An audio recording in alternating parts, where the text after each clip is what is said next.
Welcome to this Zentangle Quickie. My name is Heather Hartwick Gladden.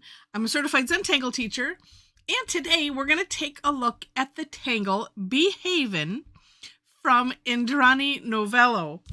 Oh, this is a neat tangle. It is a fairly recent release from tanglepatterns.com.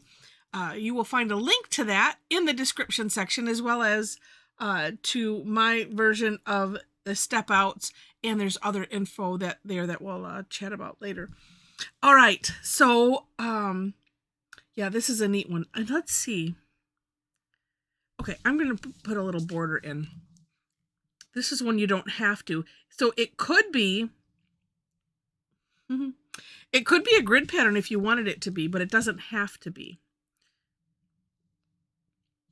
But this will make it easier versus taking my lines all the way off of the page, because there's a little bit of it's not a trick, but I found it very interesting. So we start off, well, as if we're going to do a four square. We're going to divide this. We're going to put a cross in here. So just dividing half again.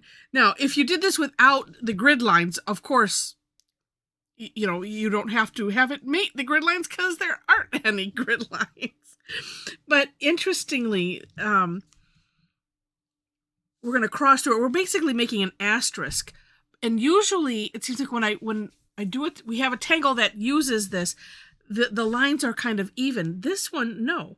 I'm going to start it here. And just a safety measure, you can always start right at the center, bring it out wherever it needs to go, especially if you are doing it in a grid and maybe your grid's a little wonky. This makes it forgiving. So just starting from that center, coming up, because I've done this where like, oh, I'm just going to go through and then miss the center, and it's like, oh, well, okay. All right. So like I was saying, if you're doing it without a grid, I'm thinking if you just make the, at least one side, of the asterisk, one cross, we should say, because if you turn it this way, it's a cross also, right? Or an X. If we do it this way, it's an X, right? And if we do it that way, then the X. One set is smaller than the other. Okay, so for today, because I am using it like in a grid,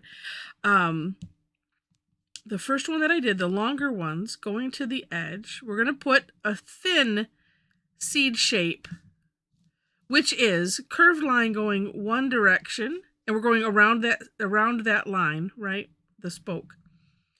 And one going the other direction. I do like to turn the tile so that way I can use for the most part, I wasn't doing it here. You could turn it so that way you're always using the natural curve of your hand. If you have a challenge with the other side, mine always turns out different on the other side. If I was being smart, I would turn it the other way.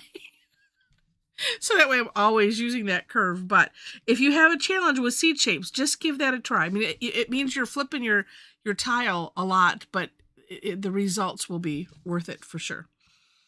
Okay, next. And this I had to take a few looks at it. We're going to aura the seed shape. So I'm going to come from the center. I had trouble. Sometimes there's one into the center, sometimes it didn't. So it's of course whatever works, whatever ends up happening with your pen is fine. I'm going to start it from here, and I'm going to go up, and I'm just auraing, and then we're going to come again with a second one, kind of auraing that. This one is tethered orbs, right? So we're tethering it down here, we're tethering it up here. And we're going to do that on both sides. Now what I'm going to do though, again, using, thinking about that natural curve of the hand, I'm going to do them out of order. And these could be as tall as you want. I have them kind of going to the tip. And then I'm doing the north and then the south, and then turning the tile and doing north and south again.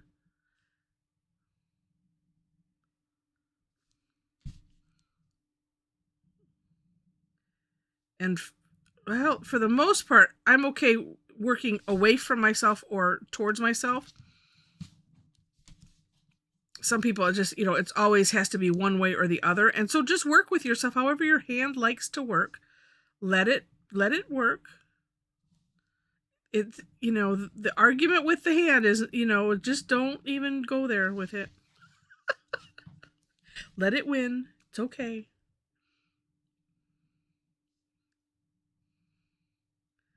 Well, that one's interesting. Okay, that one's a little shorter. Next time I do this, I might do them a little shorter. That's kind of neat. See, and it was telling me right there, the hand and the pen. You're right. We're the boss. Remember that, it said. All right. Next, on these now empty spokes, we're just going to essentially decorate them. So the first thing that Indrani has us doing is kind of putting a triangle on either side. Looks like a little bow. Trying to get them to angle up, but sometimes I try also like just not worrying about it. It's like whatever happens, happens. I'm not trying to make them anything but looking like some sort of a bow. This makes me think, I think the tangle is windflowers, and it utilized triangles. It was really neat. Kind of like if, I should pull that one out again. Just like I like to add fancy fescue to things or zinger. It's a tangle like that. It's really easy. It's so cute, just on a stem. All right, next. And I rearranged some of the things from Indrani's Step Out. Just because for my brain it was working better. But this one I did what she did. So we have essentially 2 steps here.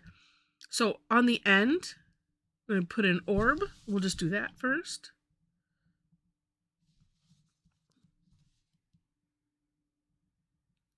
If you by chance made this too long, you could always start it down and then just make sure to fill it in, because that's a nice course corrector. And then down here, somewhere in this space, you could put a little V. Or 2 C-shaped curved lines. Like that. And I am going to fill these in because in my mind, it needs to have some contrast. So we're going to put a little shine orb in there. I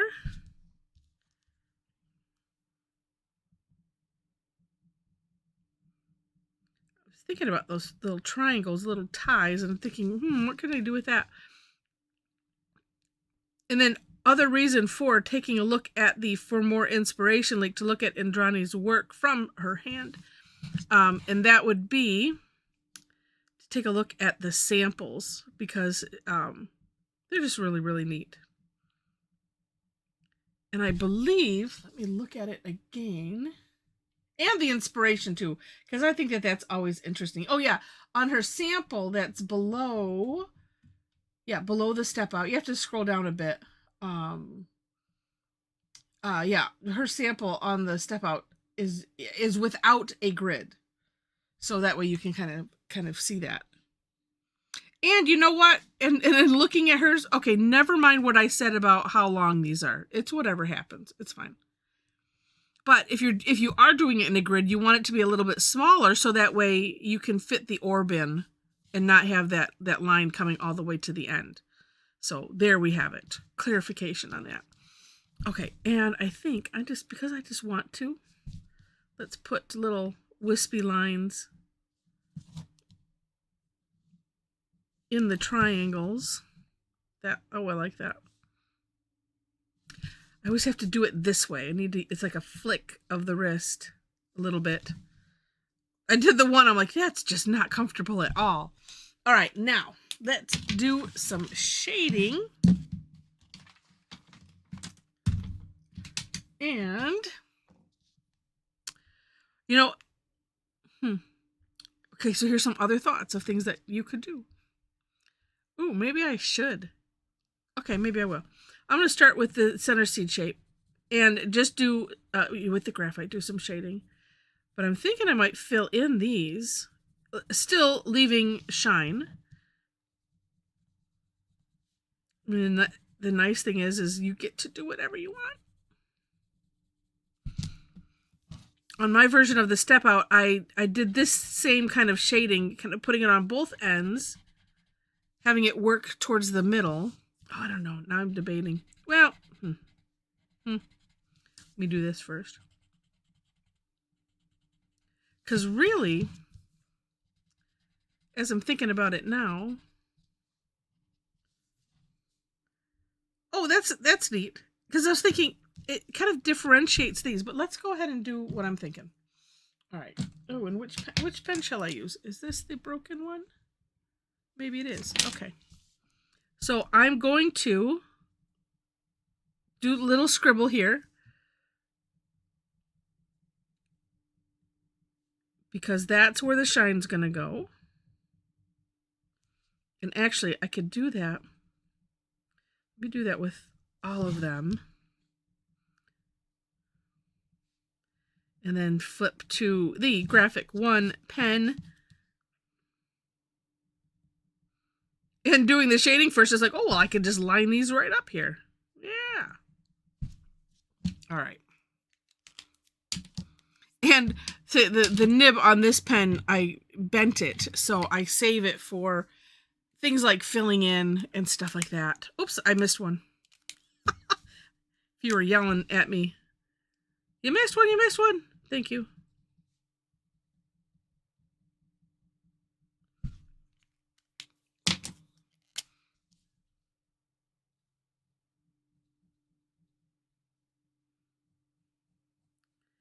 And the jagged edge is nice. Ooh, wait, let's see. We can do a little coarse. Oh, not with that. Okay, well, I'll fix it with the Graphic 1.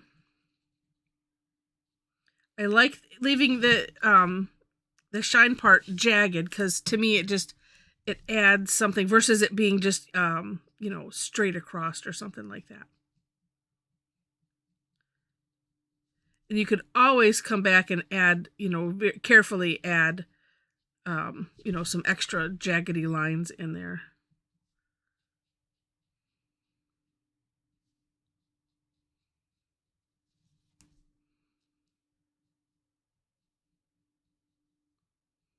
A little piece of something. I know I was using this quite a bit, and so sometimes it like comes off the whatever that's made out of. Let's call it a felt tip, but I don't know if it's actually made out of felt. Okay. Oh, I had two that were a little less. This one. And so what's nice is if you're filling it in, if something happened that you're like, oh, I just don't like this or that. Filling in is a great option. So you can do some course correcting. And then I was just come back and touch up anything that needs to be touched up with the 01. Oh, I like that. Okay, because it's having the shine in here still gives it the, the bendiness, my term. And neat.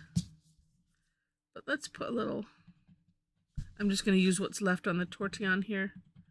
Just to give that a little something besides the little line. There we go. All right. Neat. It's just so cute. All right. Well, I hope you enjoyed this. If you have, please click on the like button.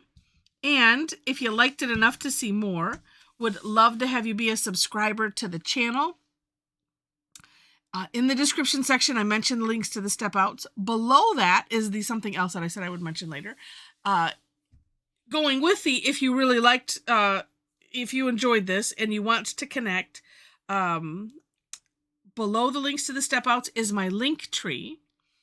There you will find all of my social media links, my website where you can follow my blog, Facebook page where you can follow me there for classes and things. And this, because this is a daily tangle, so you'll see the notices of this pop up on there, and then anything else that I'm feeling like sharing. There's I also post classes on Eventbrite, so that's another link. And so if you follow me there, that's honestly it's the best place. So that way you get the notices when you sign up for the classes. Then you'll get reminders. You'll see it in your time zone, and and that just, I know that that's just helpful. So you can follow me those couple places.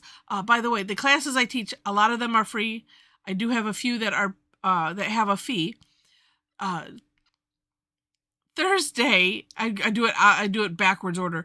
Thursday, Tangle Time. That's free class. It's where I was debating on doing this here because I'm like, ooh, that'd be interesting to see what people do with that one on our Tangle Time session. So I could take something like this, and then you never know. We never know what's going to happen because you get to play with it however you are inspired to play with it. And if you have, it's like, well, I don't even know how I would. Well, when Mom and I are on the calls and you can see what we're doing, we're talking about things and options, and so we bring you along. If you don't feel like I don't even know what I would do, don't worry about it. Just come and join us for the fun. All right, on Tuesdays, the third Tuesday of the month is Tough Tangle Tuesday. That one is also a free class, and then the other Tuesdays are either, like I said, have a fee, or I do have a subscription membership club, and I have the first Tuesday of every month that I reserve for those members, and we do something called Razzmatanga, which is a game. It's so much fun, and it's it's amazing fun. All right. Oh, the one other thing I always like to highlight is that we have a Tangle Addicts community on Facebook. Link is also there on the link tree. When you click it, answer the 4 questions, and then as soon as I see that is done, then I will click to accept. And and then it's just 24/7 fun from thereafter, whenever you want to take a look at the group. So lots of fun people, and just an amazing group. So with that, thank you so much for watching, and I wish you happy tangling.